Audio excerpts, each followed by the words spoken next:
முத்தழகு, நீங்க அன்யூஷுவலா இருக்கீங்க. உங்களுக்கு இதெல்லாம் புரியும். பூமி, அதான் அவங்க ஒண்ணு இல்லைன்னு சொல்றாங்கல்ல, வேற என்ன நீ எதிர்பார்க்கற? ஏதாவது இருந்தா ஸ்வேதாவே சொல்லிருக்க மாட்டாளா? ஐ மீன், உடம்பு முடியலன்னா சொல்லிருக்க போறா. டாக்குமெண்டே வீணா போச்சு. இப்ப அதான் ப்ராப்ளம். நான் இன்னொரு நாள் கையெழுத்து போட்டு தரேன். அக்கா, எங்கக்கா போறீங்க?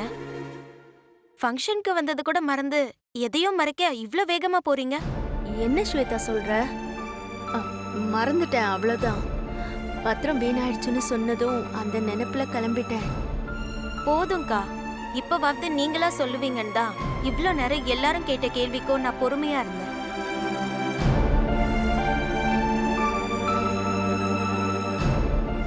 எங்க அத்தை மாதிரி வைராகியக்காரி தான். ஆனா எனக்கு உங்க மேல அக்கறையும் அன்பும் இருக்கு. முத்தழகு அக்கா சோர்வனால இப்படி இல்ல. அவங்கள நான் செக் பண்ணிட்டேன். முத்தழகு அக்கா கர்ப்பமா இருக்காங்க.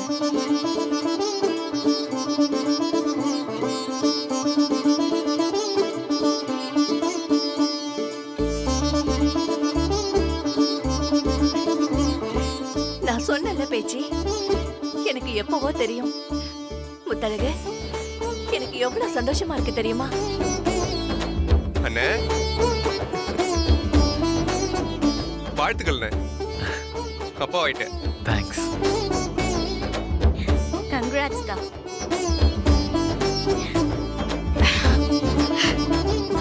முத்தழகு,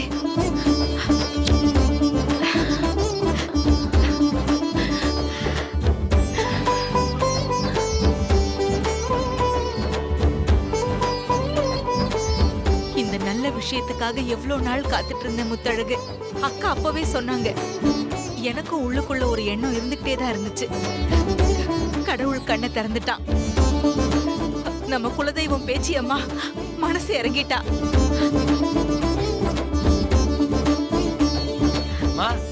சின்னம்மாவுக்கு ஸ்வீட் கொடுங்க.